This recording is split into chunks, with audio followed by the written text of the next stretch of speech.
ఈ విధంగా ప్రవర్తించొద్దు, ఈ విధంగా కొనసాగొద్దని దేవుడు చాలా స్పష్టంగా చెప్పిన వారు విన్న దాన్ని బట్టి ఏమైపోయారు? ఆ యొక్క దేవుడు అప్పగించిన దాన్ని బట్టి ఏం చేయడంట, ఇశ్రాయేల్ రాజు మీద యుద్ధానికి వెళ్ళడానికి ఈయన కూరుకున్నాడంట. అప్పుడు అక్కడ ఆ ఇశ్రాయేల్ రాజు ఆ యెహోయాషా వాడిన వ్యక్తి ఇతన్ని ఈ విధంగా గద్దించి మాట్లాడుతామట, నీ హృదయము నీవు గర్వించి పగల్పము లాడునట్లు చేయించు. హల్లెలూయా. చాలా జాగ్రత్తగా ఉండాలి. మన హృదయాన్ని చాలా జాగ్రత్తగా కాపాడుకోవాలమ్మా. అందుకే దేవుడు హృదయం గురించి స్పష్టంగా చెప్పాడు. హృదయం అన్నిటికంటే మోసకరమైనది, ఘోరమైనది, బహువ్యాధి కలిగినది కనుక నీ హృదయాన్ని భద్రంగా కాపాడు. ఎందుకంటే హృదయం ఎంత ఆరోగ్యంగా ఉంటే అంతగా నీ విశ్వాసాన్ని కాపాడుకోగలుగుతావు. హల్లెలూయా, హల్లెలూయా. ఆరోగ్యకరమైన విశ్వాసాన్ని కలిగి ఉంటే కనుక నువ్వేం చేయగలుగుతావు? ఏకదృష్టి కలిగి గురి వద్దకే నువ్వు పరిగెట్టగలుగుతావు. పౌలు గారు స్పష్టంగా చెప్పాడు, గురి వద్దకే నువ్వు పరిగెత్తాడు. నేను పరిగెత్తాను, గురి వద్దకు నేను పరిగెత్తాను. పరిగెత్తిన ఆ పరుగుకు తగ్గ ప్రతిఫలాన్ని నేను అక్కడ పొందుకున్నాను. హల్లెలూయా. గురి వద్దకు నేను పరిగెత్తాను. పరిగెత్తిన ఆ పరుగు పందెమునకు తగినట్లుగా నేను పొందుకోవాల్సిన ప్రతిఫలాన్ని నేను అక్కడ పొందుకున్నాను బిడ్డ. కనుక మీరు కూడా అలాంటి ప్రతిఫలాన్ని పొందుకుంటారు ఖచ్చితంగా. ఇక్కడ చాలా ఉన్నాయి, ఇక్కడికి వచ్చేవారి కొరకు సిద్ధం చేసిన అనేకంగా ఇక్కడ ఉన్నాయి. కనుక మీరేం చేయమన్నాడు? అటు ఇటు చూడకుండా, వెనకకు మరలకుండా ముందున్న వాటి వైపు గురికలిగి పరిగెత్తారు. ముందున్న బహుమానం కొరకు గురికలిగి పరిగెత్తి ఆ బహుమానాన్ని మీరు పొందుకోవాలని పౌలుగా సాక్ష్యం చెబుతున్నారు. హల్లెలూయా. పరిగి పందులు పరిగెత్తేవాడు ఇటు అటు తిరిగి చూస్తాడా? ఇటు చూసి అటు చూసి ఇటు చూసాడనుకో ఆ ఎల్లటి సమయానికి వెళ్ళగలుగుతాడా? హల్లెలూయా. అందుకే దేవుడు అంటాడనమాట, అటు ఇటు అంటే ఆలోచన ఈ ఆలోచన కాకుండా, ఆ తలంపులు ఈ తలంపులని కాకుండా, ఏక మనసుతో ఏక తలంపుతో ఒకటే ఆలోచన ఒకటే మనసు కలిగి గురి వద్దకే నువ్వు పరిగెత్తాలి. నీ జీవితంలో యేసు ప్రభు దేవుడని నమ్మకం కలిగి ఉన్నట్లయితే, కలిగిన నమ్మకానికి తగినట్లుగా నీ విశ్వాసం ముందు కొనసాగాలంతే. ఇంకా వేరే దాంట్లో మళ్ళీ వేరే వేరే మసాలాలు కూరలు యాడ్ చేసినట్టు నీ విశ్వాసంలో వేరే వేరే కూడా కలుపుకోకూడదు. కలుస్తుందా? విశ్వాసికి అవిశ్వాసికి ఎక్కడన్నా పొత్తుంటుందా? విశ్వాస యొక్క జీవన విధానం చూడండి, అవిశ్వాస యొక్క జీవన విధానం చూడండి. విశ్వాస యొక్క జీవితం చూడండి, అవిశ్వాస యొక్క జీవితం చూడండి. కలుస్తాయా? ఎక్కడ నాకు రెండు పొత్తులు కలుస్తాయా? రెండు మనసులు కలుస్తాయా? రెండు ఆలోచనలు కలుస్తాయా? రెండు భిన్న కలుస్తాయా? పద్ధతిగా బట్టలు కట్టుకున్నాడు పద్ధతిగా బట్టలు కట్టుకోలేడు చూడండి, నడుస్తుందా? ఇప్పుడు ఎంత పద్ధతిగా నువ్వు బట్టలు కట్టుకున్నా, పద్ధతిగా బట్టలు కట్టుకోలేని వ్యక్తిని పక్కన పట్టి నువ్వు వెళ్ళేవనుకో నీకేమైనా గౌరవం ఉంటుందా? నువ్వు కట్టుకున్నంత మాత్రం నీకు ఏమైనా గౌరవం వస్తుందా? ఇప్పుడు కట్టుకోలేని ఆ వ్యక్తిని పక్కన ఉంచుకున్నావు కనుక నువ్వు కట్టుకున్న నీకు కూడా అవమానం వస్తుందా రాదా? అందుకే దేవుడు స్పష్టంగా చెప్పాడు, విశ్వాసికి అవిశ్వాసికి అసలు లేనే లేదు, కలవరు. ఇప్పుడు తాగుడు అలవాటు ఉన్నోడికి తాగుడు అలవాటు లేనివాడికి కలుస్తుందా? అబద్ధాలతో జీవించేవాడికి అబద్ధము లేకుండా జీవించేవాడికి అసలు కలుస్తుందా? హల్లెలూయా. మీకు తెలుసు, చాలా విషయాలు మీకు తెలుసు. ఎందుకంటే దేవుడు ఎంతగానో ప్రేమించి మీకు అనేక సార్లు అనేక విధాలుగా దేవుడు మీకు ఎన్నోసార్లు మీతో మాట్లాడతాడు బిడ్డ. సృష్టికర్త, జీవము కలిగిన చలనము కలిగిన సజీవుడైన దేవుడు అనుదినము నీతో మాట్లాడుతున్నాడు. హల్లెలూయా.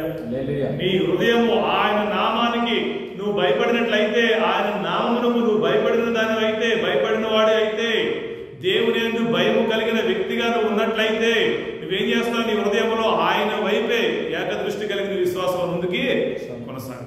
రెండు తలపులు రానే రావు, అస్సలు రావు. వస్తాయా? యోబు గారికి వచ్చినాయా? అబ్రహాం గారికి వచ్చినాయా? ఎవరికైనా భక్తులైన వాళ్ళకి విశ్వాసం మన పితృలైన ఎంతో మంది మనం చూసి వచ్చినాయా? ఒక స్థిరమైన విశ్వాసం.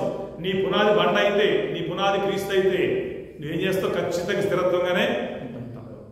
ఏ ఆటంకం వచ్చినా, ఏ ఇబ్బంది వచ్చినా, ఏ వరద వచ్చినా, ఏదొచ్చినా ఎక్కడా కూడా నీ విశ్వాసం ఎన్నడూ కూడా పడిపోదు. నీళ్ళు ఎన్నడూ కూడా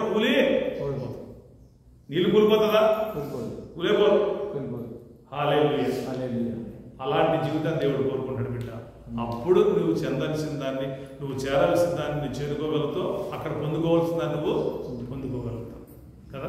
దేవుడు ఏం కోరుకుంటున్నాడు? ఏం పొందుకోవాలని దేవుడు కోరుకుంటున్నాడు? ఏం పొందుకోమని దేవుడు చెబుతున్నాడు? యేసు ప్రభువుని నమ్ముకుంటే ఏం పొందుకోవడం గొప్పది కదా, నిత్య జీవమే కదా. అందుకే దేవుడు ఏమంటాడు? నీ ఆత్మను నువ్వు కాపాడు, నరకంలోకి వెళ్లకుండా కాపాడు, నీ ఆత్మనే కాపాడు. అదే సామెతల గ్రంథంలో ఉన్నది కదా. మనం చదువుకున్న సామెతల్లో చూస్తే 28:26 చూడండి.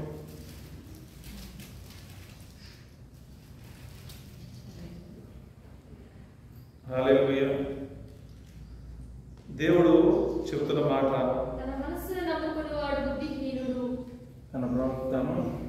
నీతి మరణం నుండి మనం రక్షిస్తుందంట. నీతి అనేది మనల్ని ఎక్కడి నుండి రక్షిస్తుంది? మరణం నుండి రక్షిస్తుంది. ఇదే పరిశుద్ధ గ్రంథంలో సామెతల్లో దేవుని యొక్క మాట మీకు తెలియవస్తాను.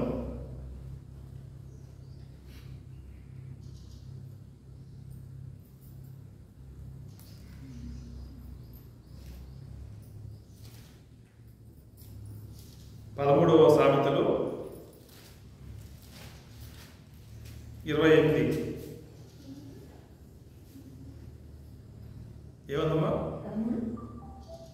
సామెతలు 12వ అధ్యాయం 28. నీతి మార్గమునందు జీవము కలదు, దాని త్రోవలో మరణమే లేదు. హల్లెలూయా. ఏకదృష్టి కలిగి వాక్యం అనే మార్గములో, ఆ నీతి అనే మార్గములో యేసు ప్రభు యొక్క తెలియవలసిన నేనే మార్గం అన్న ఆయన చెప్పిన ఆ మార్గములో కనుక నువ్వు కొనసాగితే ఆ మార్గము ఏముందంట? జీవము అనేది దానిలో ఉంది. కానీ ఆ త్రోవలో, ఆ మార్గంలో మరణానికి చోటు లేదు. హల్లెలూయా. ఇప్పుడు నువ్వు జీవం కలిగిన వ్యక్తులుగా, చలనం కలిగిన వ్యక్తులుగా, సజీవులుగా ఆ పరిశుద్ధుల మధ్య ఆ నిత్యత్వం కలిగిన నిత్య జీవం పొందుకుని నిత్యము జీవించే ఆ జీవితాన్ని ఒక వ్యక్తి జీవించాలంటే, పొందుకోవాలంటే ఏం చేయాలి? ఎక్కడ ఏ మార్గంలో నడవాలి? నీతి మార్గంలో, వాక్య మార్గంలో, పరిశుద్ధత కలిగిన మార్గంలో, యేసు ప్రభు చూపించిన మార్గంలో నువ్వు జీవిస్తే ఆ జీవించిన ఆ జీవితాన్ని బట్టి మరణం అనేది నీ దరి చేరనే చేర. అదే 10వ అధ్యాయం 2వ వచనం చూడండి.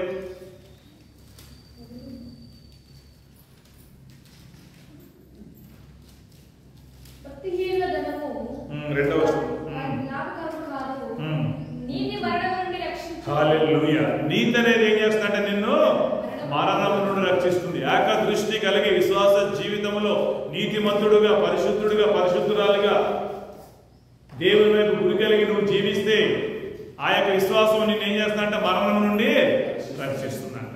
అదే 11:4 ఇవన్నీ ఎందుకు చూపిస్తున్నానంటే దాని యొక్క ప్రాముఖ్యత ఏమిటి అన్న దేవుడు ఎంతగా మనం చూపించాడు, ఎంతగా మనం చెప్పాలని ఆశ కలిగి ఉన్నాడు, దాన్ని మనం గ్రహిస్తామని నేను ఈ విషయాలను చూపిస్తున్నా. 11:4 కూడా ఏం రాదంట? కానీ దీని గురించే మనం ప్రయాసం. మనుషులందరూ దీని గురించే ప్రయాసం. ఒకటాను కాదు, అందరూ. ఉగ్రత దినమందు నీతి మరణం నుండి రక్షించు. కానీ ఏది అక్కడికి వస్తుందంట? ఆ ఉగ్రత దినమందు నీతి మాత్రమే నీ అక్కడికి వస్తుంది. అంటే నీకు సహాయం చేసేది నీతి మాత్రమే, నీకు సహకరించేది నీతి మాత్రమే. ఆ రోజు చాలా మంది మనం హాస్పిటల్కి వెళ్తాం, ఎట్లా అని బతికించండి డాక్టర్ గారు, ఎంత ఇస్తామంటారు. ఉన్నాడు బతికిస్తాడు, ఆయన ఏమంటాడు? అంత దైవదైనం మాదేముంది, చేసింది చేస్తా ఉంటాడు. అంటే ఒక వ్యక్తిని మరణం నుండి తప్పించాలంటే ఎవరి వశంలో ఉంది? దేవుడైన యెహోవా వశంలో, యేసుక్రీస్తు ప్రభువుల వశంలో మాత్రమే ఉంది. మరణం నుండి తప్పించుట ఆయనకే సాధ్యం, ఆయన వశంలో ఉంది కనుక ఆయనది. ఆయన దగ్గర ఉన్నదాన్ని తీసుకొచ్చి ఎవడు పెద్దనం చేస్తారంటే ఎక్కడ నడుస్తుంది? నడుస్తుందా? హల్లెలూయా. మీకు అర్థమైంది లేదా? నీతే ఇది మరణం తప్పించగలుగుతుంది. అందుకే దేవుడు అంటే లోకమంతా సంపాదించుకుని, ఆస్తి అంతా సంపాదించుకుని ఆత్మను పోగొట్టుకుంటే రేపు ఆ దినమందు, ఆ తీర్పు దినమందు నేను రక్షించుకోడేవాడు? ఆ మరణంలో నువ్వు చెందకుండా, నరకంలో నువ్వు చెందకుండా దేవుని చెంతను ఉండాలంటే నువ్వేం చేయాలి? నీతిని అనుసరించాలి, ఏకదృష్టి కలిగి అనుసరించాలి. ఏదో బతికేస్తున్నావా అంటే బతికితే నువ్వు దేవుడి దగ్గరికి వెళ్ళలేవు. ప్రభు ప్రభు అన్నంత మాత్రాన ఎవడు ప్రభు దేవుడి దగ్గరికి వెళ్ళలేడు. నువ్వు విన్నావా? విన్న మాటలు ఏం చేయాలి? భద్రంగా పరుచుకోవాలి, భద్రపరుచుకోవాలి. బహు జాగ్రత్తగా విన్న మాటలు నువ్వు భద్రపరుచుకోవాలి. విద్యోపదేశ కాలం మనం చదువుకున్న ఆరోగ్యాల్లో బహు జాగ్రత్తగా, చాలా జాగ్రత్తగా దేని భద్రం చేసుకోమన్నాడు?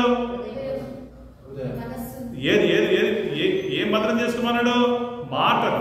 ఆయన చెప్పిన మాటలు నీ హృదయంలో చాలా జాగ్రత్తగా, బహు జాగ్రత్తగా భద్రం చేసుకోవాలి. అదే ఆస్తిని భద్రం చేసుకోమని చెప్పలేదు అక్కడ.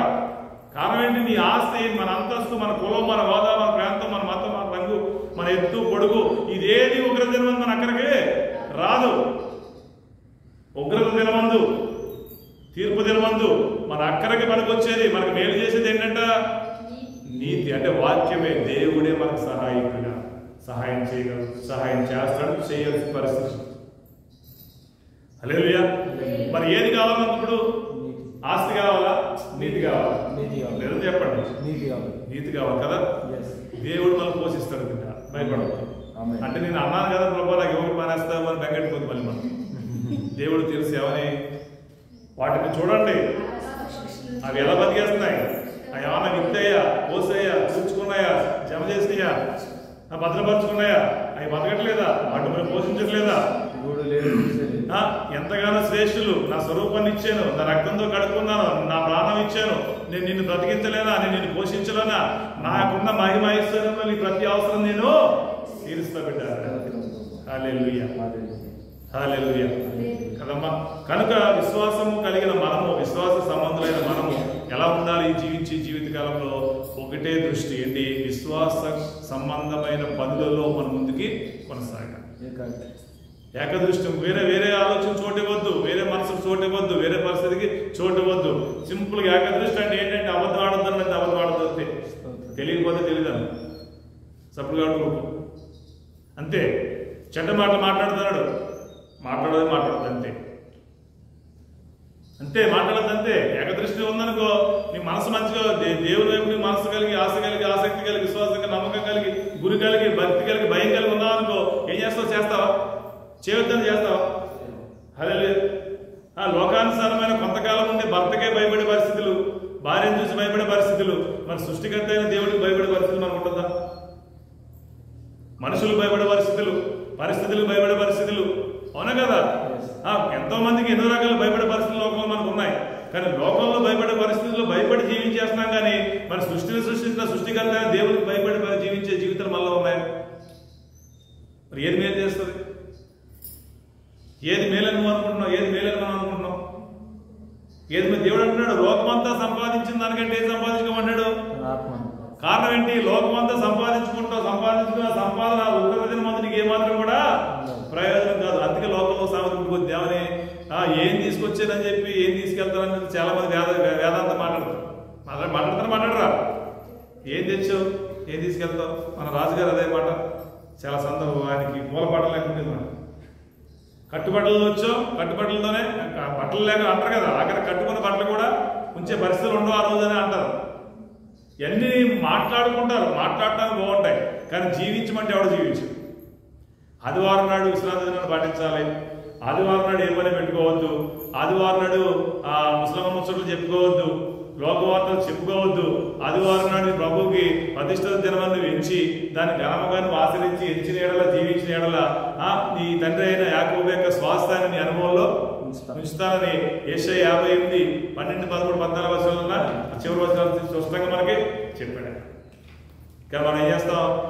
పుట్టప్పుడు 6 రోజులు ఎన్నోసార్లు ఖాళీగా ఉంటాం, కానీ ఆదివారం రోజే పని పెట్టుకుంటాం. అదేంటో నీకు అర్థమైందా? శత్రువు అట్లా చేస్తామాట. మన స్పెషల్ కదా, నువ్వు స్పెషల్ అంటాడమంటాడు. నువ్వు స్పెషల్ బిడ్డ, నువ్వు ఏదైనా నడిచిపోతుంది. నువ్వు దేవుడు నువ్వు ఎలా అన్నా నీకు ఇష్టపడతాడో ఏంగా స్పెషల్ నీకు అంటాడు. కానీ దేవుడు స్పెషలా? దేవుడికి స్పెషల్ అంటే ఎవడు ఉన్నాడు లోకంలో? ఆ దేవుడు ఆయన ఇచ్చినట్టు చూస్తాడా? భేదాలు చూస్తాడా? హల్లెలూయా, హల్లెలూయా. కనుక మనం బలహీనపడద్దు బిడ్డ, మనము బలహీనపడద్దు, బలహీనులుగా మనం ఉండకూడదు. దేవుడు ఏమన్నాడు? బలవంతులుగానే ఉండాలి, బలవంతులుగా ఉండాలి. బలవంతులుగా ఉంటే ఎలా ఉంటుందంటే దేన్నైనా ఎదిరించే శక్తిని పొందుకోగలుగుతాం. కనుక దేవుడి మాటను ఖచ్చితంగా మనం పాటించగలుగుతాం బిడ్డ. పాటిస్తేనే మనకు మేలని మన ఒక్కసారి దేవుడు మనకు చెబుతున్నాడు. నా మాటలు మీరు విని వాటిని అనుసరించి నడుచుకోమన్నాడు. విన్న మనము అనుసరించాలంటే ఏం చేయాలి? హృదయంలో జాగ్రత్త కదండి. నా మాటలు విని నీ హృదయంలో బహు జాగ్రత్తగా నా మాటలు భద్రం చేసుకుంటే వాటిని నువ్వు అనుసరించగలుగుతావు. నీ హృదయం నిండిన దాన్ని బట్టే నువ్వు జీవించగలుగుతావు, మాట్లాడగలుగుతావు. అంటే అటువంటి నీ హృదయంలో దేవుడు ఉంటే చెడ్డ మాట రానే రాదు. ఒక చెడ్డ మాట వచ్చిందనుకో అసలు నీలో ఎవరున్నట్టు? హల్లెలూయా. నీ హృదయంలో వాక్యం ఉందనుకో అసలు ఆ వాక్య విరుద్ధమైన పరిస్థితులు ఏదైనా మనం చేయగలుగుతామా? చేస్తామా? క్రమము కాని దాన్ని ఏమన్నా మనం చేయగలుగుతామా? చేయలేక దేవుడు మనలో ఉన్నాడు, వాక్యం మనలో ఉంది, విశ్వాసం మనలో ఉంది. కానీ ఎవరినైనా తిట్టగలుగుతామా? ఎవరినైనా దూషించగలుగుతామా? ఎవరినైనా అవమానించగలుగుతామా? ఎవరినైనా హేళన చేయగలుగుతామా? ఎవరైనా నిందించగలుగుతామా? ఎవరైనా తక్కువ చేయగలుగుతామా? ఎవరికైనా ఇబ్బంది చేస్తామా? ఎవరికైనా ఆటంకం కలగజేస్తామా? ఎవరికైనా కీడు చేస్తామా? ఎవరికైనా మోసం చేస్తామా? చేయగలుగుతామా? దేవుడు మనలో ఉంటే, వాక్యం మనలో ఉంటే చేయగలుగుతామా? హల్లెలూయా, హల్లెలూయా. కనుక బిడ్డ, నీతి మరణం నుండి రక్షిస్తుంది. ఆ నీతి మార్గంలో కొనసాగే వాడికి జీవము దొరుకుతుంది. ఆ నీతి మార్గంలో కొనసాగే వాడికి మరణమే లేదు. కనుక ఏకదృష్టి కలిగి ఒక్క విశ్వాసంతో, ఒక్క మనసుతో, ఒక్క దేవుడిని బట్టి మనం ఏం చేయాలి? ముందుకి కొనసాగాలి. వేరే వేరే ఆలోచనలు, వేరే వేరే మనసులు నాడు అమాత్య చేసినట్టు మనం చేయకూడదు. హృదయం ప్రేరేపించిన దాన్ని బట్టి ప్రేరేపిస్తుంది. అందుకే కదా సామెత 25 చదువుకున్నాక ఏంటంటే మనస్సును అణుచుకొనలేని వాడి సంగతి కూడా అంతే అన్నాడు. అంతే అంటే ఏమన్నా అక్కడ? ఆకారం లేని పట్టణం గతి ఏమవుతుందో ఏమవుతుంది? నాశనం. అలా నాశనం అయిపోద్ది. అదే విధంగా తన మనస్సును అణుచుకొనలేని వాడి గతి కూడా నాశనం అయిపోతుంది. హల్లెలూయా. కనుక ఏం చేయాలి? మనసు ఉప్పొంగింప చేసిన, మనసు రెచ్చగొట్టే విధంగా ఉన్న మనం ఏం చేయాలి? వాక్యం చేద్దాన్ని ఏం చేయాలి? అని చేయాలి. హల్లెలూయా, హల్లెలూయా, హల్లెలూయా.